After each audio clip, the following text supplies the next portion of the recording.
আসলে আমার এই কর্মসূচিটা হচ্ছে আজকে জুলাইয়ের নীরব প্রতিবাদ কর্মসূচি।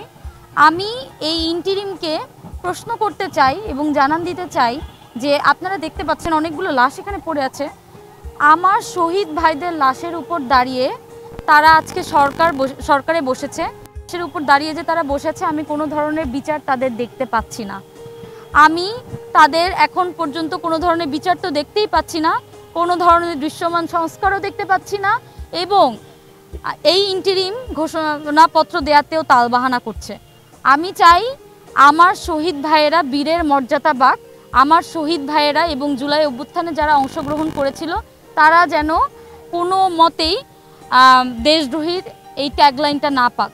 আমি চাই আমরা সবাই এই জুলাইকে নিয়ে বাঁচতে, আমাদের এতগুলো শহীদ ভাইদের উপরে যে তারা বসেছে, রক্তের উপর দাঁড়িয়ে তারা বসেছে, তারা যেন কোনো মতেই তালবাহানা আর না করে এই ঘোষণাপত্র নিয়ে, তারা যেন এই রক্তের মর্যাদাটা পায়।